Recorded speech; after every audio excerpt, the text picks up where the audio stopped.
नमस्कार दोस्तों, आइए इस वीडियो में देखते हैं कि सैलरी डबल को सैलरी कितना मिलता है। ये सीजीएल्स के थ्रू ही इसका ज्वाइनिंग होता है और ये डिपार्टमेंट में भी जो लोग जूनियर पोस्ट पे आते हैं, जैसा कि आप जानते होंगे, वो भी ये पोस्ट पाते हैं थ्रू एसएएस एग्ज़ाम। डिस्क्लेमर इस वीडियो से पहले इसलिए दे दिया जा रहा है कि आधा अधूरा देखेंगे तो आप हमेशा पता ही करते रहेंगे कि सैलरी कैसे कैलकुलेट होता है, किसको कितना सैलरी मिलता है। तो इस वीडियो को थोड़ा तसल्ली से पूरा देख लीजिए। इस बात की मैं जिम्मेदारी लेता हूँ कि वीडियो कंप्लीट देखने के बाद आप किसी भी ग्रेड पे का सैलरी कैलकुलेट करने के लिए योग्य हो जाएंगे। ठीक है, तो आइए शुरू करते हैं। इसमें एक टर्म चलता है पे स्लिप। पे स्लिप का मतलब ये होता है कि आपको क्या पे मिला है। ये मैं इतना लेमन लैंग्वेज में इसलिए बता रहा हूँ, जो लोग सर्विस में होंगे वो तो सुन के हंसेंगे कि कितना बेसिक चीज़ बता रहा है, लेकिन जब याद करिए आप वो दिन जब आप सर्विस में नहीं थे तो ये सब टर्म आपके लिए बहुत नया था। तो ये जनरलाइज वीडियो है, ये सभी ओपन वीडियो है, पब्लिक वीडियो है, कोई भी देखते हैं तो उनके लिए मैं इतना लेमन लैंग्वेज में बताना चाह रहा हूँ। तो पे स्लिप एक ऐसा टर्म है कि जो महीने के लास्ट में जो आपको सैलरी मिलती है उसका जो हिसाब किताब होता है, कैलकुलेशन जो होता है, यानी उसमें क्या क्या अलाउंसेज आपको कितना मिला, वो आपको साथ में सैलरी के साथ वो भी मिलता है। खैर, जो लोग नहीं देखे हैं उसके लिए मैं बता रहा हूँ कि सैलरी स्लिप इस तरह का होता है। ये एक पेज है, इसमें क्या है, इसमें आपका पर्सनल डिटेल है, इसमें ग्रॉस सैलरी रहेगा, इधर डिडक्शंस दिखाया गया रहेगा कि सैलरी में कुछ कटौतियाँ भी होती है। जो भी सैलरी मिलती है वो पूरा आपके खाते में नहीं आती है, उसमें बहुत तरह की रिकवरी होती है, बहुत तरह की वसूलियाँ होती है। और इधर नीचे में लिखा रहेगा कि नेट सैलरी कितना है आपका।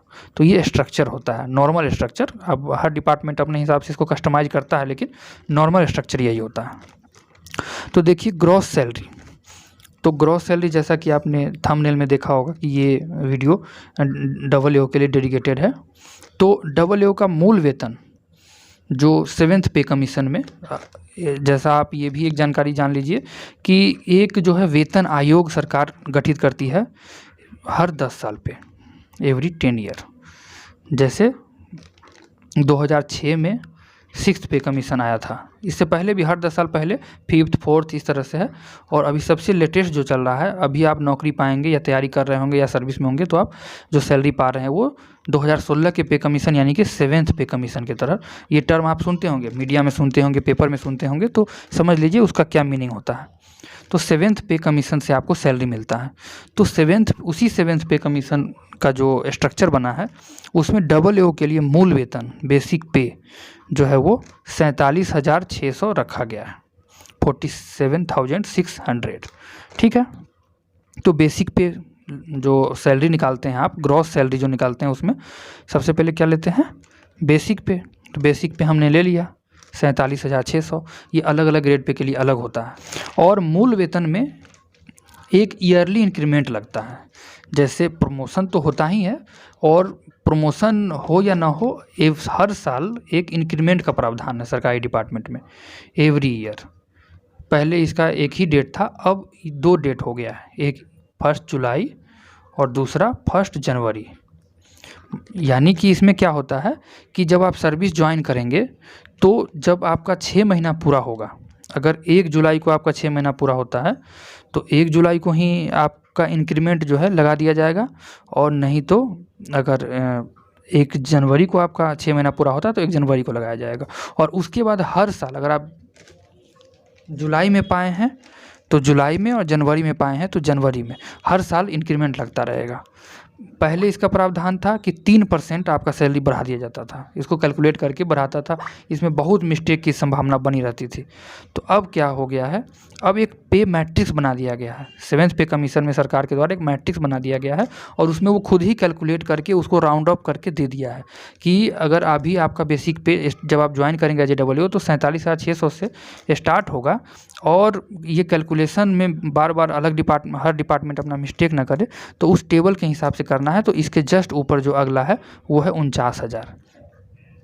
इसको अगर आप क्रॉस चेक करना चाहें तो 47,600 में आप 3% इंक्रीज कर दीजिए, तो जो आएगा उसको आप राउंड ऑफ करेंगे। राउंड ऑफ मतलब नियरेस्ट रुपीज़ में राउंड ऑफ करेंगे तो आपको यही मिलेगा।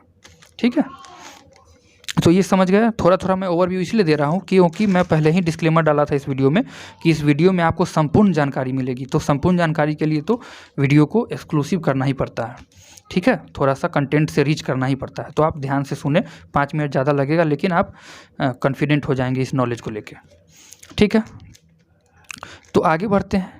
तो आपके ग्रॉस सैलरी का पहला पार्ट हो गया बेसिक पे, इसमें आपको पूरी क्लैरिटी हो गई होगी।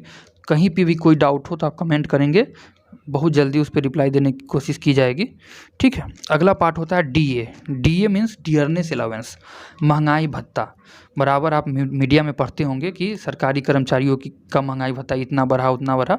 तो महंगाई भत्ता बढ़ाने का जो प्रावधान है वो साल में ये भी जैसे इंक्रीमेंट साल में 1 बार होता है, लेकिन महंगाई भत्ता साल में 2 बार बढ़ता है। इसका भी वही डेट है, 1 जनवरी और 1 जुलाई। लेकिन इसको घोषित करते करते सरकार जो है इसको डिक्लेयर करती है, इसका कोई फिक्स नहीं है। ये जो CPI इंडेक्स वगैरह है, इसको मैं इकोनॉमिक्स का टॉपिक है, इसको किसी अगले वीडियो में बताऊंगा। आप सीधा समझिए कि इंडेक्स एक होता है CPI इंडेक्स, WPI इंडेक्स यानी कि होलसेल प्राइस इंडेक्स, और CPI means consumer price index.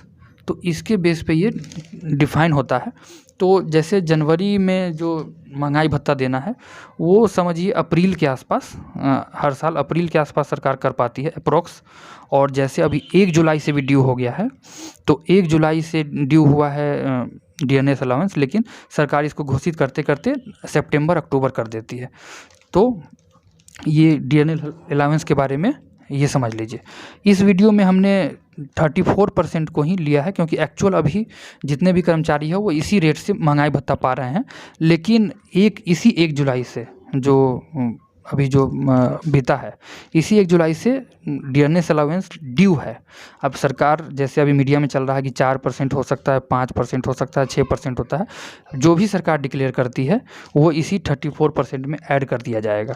तो हम कैलकुलेशन में जहाँ जहाँ 34% लेंगे वहाँ आप उसको 40% कर लेंगे, तो आपका या 46 बढ़ा तो 40, 5 बढ़ा तो 39 और 4 बढ़ा तो 38, मतलब जो भी बढ़े उस हिसाब से आप महंगाई भत्ता कैलकुलेट करने के लिए DA का रेट लेंगे, तो ये आपका एग्जैक्ट आएगा। लेकिन एग्जाम्पल में तो कुछ फिक्स लेना पड़ता है, तो हमने 34% लिया है। तो ये क्या होता है, जो आपका मूल वेतन है 47,600 जो मूल वेतन है उसी में उसको जोड़ दिया जाता है। तो ये कितना हो जाता, यहाँ कैलकुलेशन में हमने इसको कैलकुलेट करके लिख दिया 16,184, ठीक है। यहाँ तक क्लियर हो गया होगा। तो आगे बढ़ते हैं। बेसिक पे आपने समझ लिया, DA समझ लिया। अब आता है HRA। HRA जो है ये यहाँ पे 27% इसलिए लिया गया है क्योंकि हमने इस एम्प्लॉय को एक सिटी का माना है। HRA के बारे में भी आप कॉन्सेप्ट समझ लीजिए कि HRA 3 सिटी वाइज मिलता है, जैसे एक सिटी, वाई सिटी, क्लासिफिकेशन इसका, और जेड सिटी। एक सिटी में और वाई और जेड, जैसे एक सिटी में कौन कौन शहर आते हैं, जैसे जितने भी मेट्रो सिटी है, दिल्ली, मुंबई, ये सब जो है एक सिटी में आते हैं। वाई सिटी यानी कि दूसरी तरह के, मतलब जो Tier 2 सिटी जिसको बोला जाता है, जैसे पटना, लखनऊ, आगरा, इस सब तरह के जो सिटी हैं ये वाई सिटी में आते हैं। और जेड सिटी यानी कि जो Tier 3 छोटे मोटे शहर, वो सब जेड में आते हैं। तो HRA का क्या नियम है, जब ये लागू हुआ था पे कमीशन, कि जेड में 8% मिलेगा, वाई में 16% मिलेगा और एक्स में 24% मिलेगा। ये परसेंटेज में है आपके मूल वेतन का।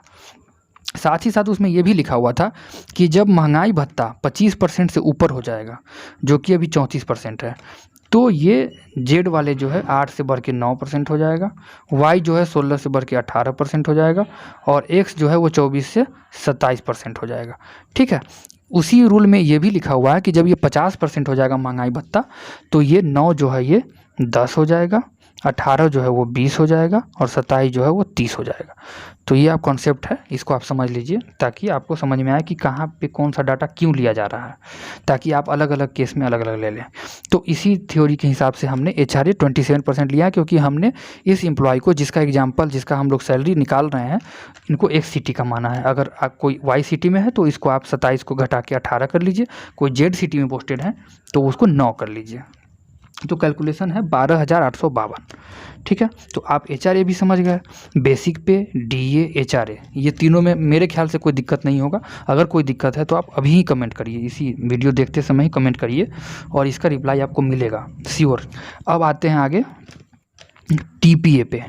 टीपीए जो है इसको ट्रैवलिंग अलाउंस बोलते हैं, यानी कि इसको नॉर्मल लैंग्वेज में आप समझिए तो जो आप डेली ऑफिस जाते आते हैं ना उसका पैसा ये मिल रहा है। ठीक है, जो डेली ऑफिस जाने आने का जो पैसा मिलता है उसको हम टीपीए के रूप में बोलते हैं, ट्रेवलिंग अलाउंस। तो ये यहाँ भी एक सिटी का एम्प्लॉय के हिसाब से हमने इसको 3600 लिया है। ये भी 1800 900 ये होता है, अलग सिटी में अलग होता है, लेकिन इस केस में 3600 है तो हमने 36 पर।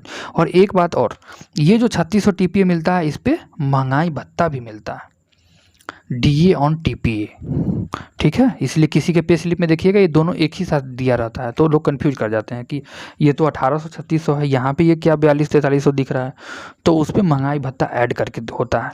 और यहाँ पे जैसा कि हमने पहले ही मेंशन कर दिया है कि ये 34% अभी है, जब ये बढ़ जाएगा तो वही डीए का रेट यहाँ भी लग जाएगा। ठीक है, तो आप समझ गए ये जो चार चीज़, बेसिक, डीए, एचआरए, टीपीए और ये सब समझ गए। एक चीज़ होता है एनपीएस। एनपीएस भी अब बहुत आंदोलन वगैरह के वास्ते मीडिया में न्यूज़ में आप देखते होंगे। पेंशन की पहले पुरानी पेंशन थी, ओल्ड पेंशन स्कीम थी, अब जो है सरकारी नौकरियों में न्यू पेंशन स्कीम आ गया है। तो आप अगर इसके बारे में भी जानना चाहेंगे कि ये क्या है, ओल्ड पेंशन में क्या था, न्यू पेंशन में क्या नया आया है, या क्या गलत है, या क्या है, दोनों में डिफरेंस क्या है, सही गलत तो बात की बात है, डिफरेंस क्या है नॉलेज के पर्पज़ से, तो आप कमेंट करिएगा, उस पर भी वीडियो आ जाएगा। ठीक है, तो ग्रॉस सैलरी में जो है क्या होता है, एम्प्लॉय कंट्रीब्यूशन, नए पेंशन में क्या है कि दो तरह का कंट्रीब्यूशन है, एक एम्प्लॉय अपना कंट्रीब्यूट करता है अपना पैसा, और सरकार भी देती है गवर्नमेंट कंट्रीब्यूशन, और ये दोनों ऐड करके जो पैसा होता है उसको इकट्ठा करके एक फंड, एक अकाउंट खोला जाता है जिसको PRAN अकाउंट बोलते हैं, परमानेंट रिटायरमेंट अकाउंट नंबर। यानी जब आप रिटायर करेंगे तो ये पैसा उस समय मिलेगा, तो ये दोनों जोड़ के उस अकाउंट में जमा होता है। तो एम्प्लॉय कंट्रीब्यूशन क्या है 10% और गवर्नमेंट कंट्रीब्यूशन है 14%। इसको ऐसे समझिए, ये तो डाटा है, ये तो समझ में नहीं आएगा। यानी कि जो आपका बेसिक पे है 47,600 और उसमें आप जोड़ दीजिए महंगाई भत्ता डीए, और ये दोनों जोड़ के जो उसका 10% निकालेंगे उतना आपका डिडक्ट हो जाएगा, उतना सरकार आपके सैलरी से काट लेगी। और इसी बेसिक प्लस डीए का 14% वो अपने तरफ से और देगी। ये सैलरी सब तो दे ही रही है और 14% और देगी, तो वो जो 14% आपको दे रही है ना, उसको सरकार ग्रॉस सैलरी में कंसीडर करती है कि ये आपका ग्रॉस सैलरी में जुड़ेगा। उसी को हमने यहाँ लिखा है एनपीएस, गवर्नमेंट कंट्रीब्यूशन। पूरा कैलकुलेशन मेंशन नहीं किया, लेकिन आप ये जो करेंगे बेसिक प्लस डीए जोड़ के उसका 14% निकालेंगे तो एग्जैक्ट आपको 8,930 आएगा। ठीक है, जैसे जैसे डीए बढ़ेगा वैसे वैसे ये भी चेंज होता रहेगा। तो ये भी आपके इस ग्रॉस सैलरी में जुड़ रहा है, एनपीएस का सरकार का अंशदान। एम्प्लॉय वाला क्यों नहीं जुड़ रहा है, क्योंकि एम्प्लॉय वाला तो अभी डिडक्ट ही नहीं हुआ है, ये तो इसमें है ही, इसीलिए इसको अलग से मेंशन नहीं किए। ठीक है, तो ये तो खैर बेसिक मैथ्स है, इस पे नहीं जाना है, कैलकुलेशन पे नहीं जाना, कॉन्सेप्ट पे जाना है। तो ये जब सबको जोड़ेंगे तो यही आपका आ जाएगा ग्रॉस सैलरी। यहाँ जो 90,390 जो जोड़ के आया है, सबको ऐड करके आया है, यही आपका है ग्रॉस सैलरी। ठीक है, इसी को 12 से जब गुना कर देंगे तो पूरे साल का आपका पैकेज आ जाएगा, जो प्राइवेट कॉलेज में लाखों में पैकेज आता है। जैसे इसमें एग्जांपल लीजिए 90,000 भी लीजिएगा तो 12 नमा 108, यानी कि 10,80,000, लगभग 11 लाख का आपका पैकेज हो गया। एक डब्ल्यू का पैकेज लगभग 11 लाख का होता है। ठीक है, तो ये तो हो गया ग्रॉस सैलरी। और एक डिडक्शन की अभी हम बात कर रहे थे कि जितना ग्रॉस सैलरी हमने यहाँ पे ऐड किया है सारा आपके अकाउंट में तो आएगा नहीं, तो उसमें कुछ कटौतियाँ होती हैं। कटौती में आप एनपीएस एम्प्लॉय कंट्रीब्यूशन के बारे में अभी जस्ट मेंशन किए हैं, तो वो आपके डिडक्शन में दिखाया जाता है कि ये काटा जाएगा आपके सैलरी से। गवर्नमेंट कंट्रीब्यूशन वहाँ पे ऐड भी किया गया था, वहाँ पे प्लस भी किया गया था और यहाँ पे माइनस भी किया जा रहा है, और दोनों न्यूट्रल हो गया। तो उसको एम्प्लॉय कंट्रीब्यूशन को और ये गवर्नमेंट कंट्रीब्यूशन को दोनों को हर महीने आपके उसी प्रान अकाउंट, जो परमानेंट रिटायरमेंट अकाउंट नंबर होता है, उसमें क्रेडिट कर दिया जाता है। यानी कि महीने के अंतिम दिन आपको सैलरी भी मिलेगा आपके बैंक अकाउंट में, और ये दोनों जोड़ के, जैसे इस केस में ये 15-16 हज़ार के आसपास है, ये उसी दिन आपके प्रान अकाउंट में चला जाएगा, ऐसा रूल है। तो इसको आप मानिए कि जो सैलरी आया और ये फंड में गया, ये टोटल आपका सैलरी ही हुआ। ठीक है, इसलिए इसको सैलरी में लिया जाता है, ग्रॉस सैलरी में। और इस दोनों के अलावा CGHS कंट्रीब्यूशन, CGHS मतलब सेंट्रल गवर्नमेंट हेल्थ स्कीम। इसमें क्या होता है, आप पूरे फैमिली के साथ, जो भी आप पे डिपेंडेंट है, वाइफ, बच्चे माता पिता अगर आप पे डिपेंडेंट है, अगर वो सर्विस में नहीं रहे हों, ठीक है, तो जो भी डिपेंडेंट लोग हैं उसको सरकार मेडिकल फैसिलिटी देती है। तो मेडिकल फैसिलिटी फ्री में तो देती नहीं है, तो वो उसके बदले कंट्रीब्यूशन सबसे कटौती करती है, और ये अलग अलग पे लेवल के लिए अलग होता है। सबका बताना यहाँ जरूरी नहीं है। कभी अगर आप बोलेंगे तो CGHS के लिए डेडिकेटेड वीडियो अगर लाएंगे तो उसमें बताएंगे किस लेवल का कितना डिडक्शन होता है। यहाँ AA के लिए 650 का महीना काटा जाता है, तो हम उसको दिखा रहे हैं, ठीक है।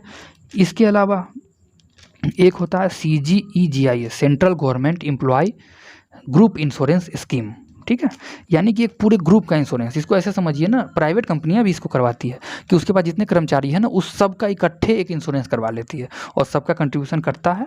और ये नॉर्मल परिस्थिति में अगर आप नॉर्मली रिटायर हो जाएंगे तो इसको पूरा कैलकुलेट करके आपको वापस कर दिया जाएगा इंटरेस्ट के साथ, ठीक है। और किसी के साथ अगर कोई हादसा होता है तो उसको एडिशनल इंश्योरेंस का पैसा भी मिलता है। आपको केवल प्रीमियम जो आप जमा किए हैं वही मिलेगा, और डेथ की स्थिति में उसको इंश्योरेंस भी मिलता है, ठीक है। और 2 कटौतियाँ और है यहाँ पे, जैसा कि अभी ग्रॉस में आप देखे होंगे कि ग्रॉस सैलरी में हमने कुछ पॉइंट को दिखाया है, लेकिन उसके अलावा भी उसमें ऐड हो सकता है।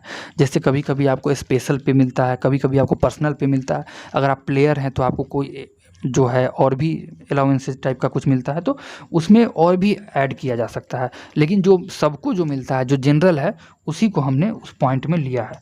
सिमिलरली उसी प्रकार डिडक्शन में भी ये जो सबका डिडक्शन होता है, कंपलसरी डिडक्शन होता है, उसको हमने लिया है। और डिडक्शन में भी और भी चीज़ ऐड हो सकता है। जैसे कोई ऑर्गेनाइजेशन जो है लोन की फैसिलिटी अवेलेबल करवाती है अपने कर्मचारी को कि आप लोन लीजिए, जैसे एडवांस सैलरी लीजिए, हम उसको डिडक्ट कर लेंगे। तो उस तरह से यहाँ भी है, तो वो भी इस डिडक्शन में ऐड हो सकता है। मान लीजिए कोई 1 लाख लोन लिया है और 5,000 महीना कटा रहा है, तो इसी डिडक्शन में वो 5,000 मंथली दिखेगा, ठीक है। लेकिन वो सबका नहीं है, इसलिए हमने नहीं दिखाया। इसी तरह इनकम टैक्स है, इनकम टैक्स एज एप्लीकेबल मैंने इसलिए लिखा है क्योंकि 2 कर्मचारी सेम है, दोनों को सेम सैलरी मिल रहा है, और एक ने जो लिमिट होता है उतना सेविंग करके दिखा दिया और एक ने नहीं दिखाया, तो जो दिखा दिया उसका इनकम टैक्स नहीं कटेगा, जो नहीं दिखाया उसका कटेगा। तो ये जो है जिस पे एप्लीकेबल है, इसलिए हमने लिख दिया एज एप्लीकेबल। अगर आप चाहते हैं कि इनकम टैक्स से संबंधित जो कैलकुलेशन है, कैसे टैक्स बचाया जाए, इस पे भी वीडियो, तो हम कमेंट करिए, वो वीडियो पब्लिश हो जाएगा, ठीक है। उसी तरह से एक डिडक्शन होता है professional tax, professional service tax. तो ये भी वेयर एवर एप्लीकेबल इसलिए हमने लिखा है क्योंकि हर स्टेट नहीं डिडक्ट करता है। सुनने में आया है कि साउथ के कुछ स्टेट है वो 200 रुपया पर महीना डिडक्ट करते हैं, लेकिन नॉर्थ में तो ऐसा सुनने को नहीं मिला है, इसलिए हमने लिख दिया वेयर एवर एप्लीकेबल, जहाँ भी एप्लीकेबल हो, ठीक है। तो ये सभी डिडक्शन को ऐड, जैसे हमने सारा ग्रॉस ऐड किया है, उसी तरह से सारा जो है ये डिडक्शन को भी ऐड करेंगे, तो ये 16,018 इस केस में आ रहा है, ठीक है। तो आपने देख लिया दोनों चीज़ कि बेसिक पे जो ये ग्रॉस सैलरी कितना है और इसमें क्या क्या है, कैसे कैसे इसको कैलकुलेशन करते हैं, ठीक है। उसी तरह आपने देख लिया कि डिडक्शन क्या है, इसका कैलकुलेशन कैसे होता है, सिमिलर, ठीक है, क्या क्या पॉइंट होता है, किसका डिडक्शन क्या होता है, हर चीज़ आपने समझ गया। अब एक लास्ट में आइए कि खाते में जो पैसा मिलता है उसको जनरली सैलरी इन हैंड बोलते हैं या कहीं पे कैश इन हैंड बोलते हैं, ठीक है। मतलब अलग अलग टर्म चलता है, कितना हाथ में आया काट के, नॉर्मल भाषा में सुने होइएगा। तो क्या होता है, ग्रॉस सैलरी जो आपका है और डिडक्शन जो है पिछले स्लाइड में जिसको आपने देखा, तो उस दोनों को घटा के जो इस केस में 74,372 है, ये भी समझ लीजिए इस वीडियो का जो भी डेटा है, डेटा तो ओल्ड हो सकता है, डेटा तो हमेशा ओल्ड हो जाता है, लेकिन अभी DA बदल जाएगा तो आपका सारा डेटा बदल जाएगा, लेकिन जो कॉन्सेप्ट है वो यही रहेगा। आप कॉन्सेप्ट पे फोकस करिए ताकि आप कभी भी ये वीडियो कभी भी देख रहे हैं, साल भर बाद देख रहे हैं, 2 साल बाद देख रहे हैं, लेकिन आपके लिए कॉन्सेप्ट बराबर है। आप जो जो जानकारियाँ इसमें चाहिए वो जानकारी पता करिए और किसी की भी सैलरी निकालिए, ठीक है। तो इसी को इन हैंड सैलरी बोलते हैं। तो आप, जैसा कि हमने वीडियो की स्टार्टिंग में आपसे वादा किया था कि आप पूरी जानकारी से परिपूर्ण हो गए होंगे और उम्मीद करते हैं कि आप किसी की भी सैलरी कैलकुलेट कर सकते हैं, ठीक है, या आप अपनी ही सैलरी, आपको समझ में अब आज से आने लगेगा कि हमारे सैलरी में क्या क्या मिला है मुझे। और कभी होता है, कभी कभी क्लेम सेक्शन जो है कुछ मिस्टेक करती है, तो आपको ये नॉलेज रहेगा तो आप पकड़ लेंगे, ठीक है। किसी प्रकार का क्वेरी अगर हो तो आप कमेंट करिए, ठीक है। हम ज़रूर कोशिश करेंगे कि आपकी क्वेरी को, या अगर छोटी क्वेरी होगी, नॉर्मल क्वेरी होगी तो कमेंट में, अगर आप चाहेंगे कि उस पॉइंट पे आपको डिटेल वीडियो चाहिए तो हम वीडियो भी प्रोवाइड करेंगे, ठीक है। वीडियो को पूरा देखने के लिए बहुत बहुत धन्यवाद। All the very best.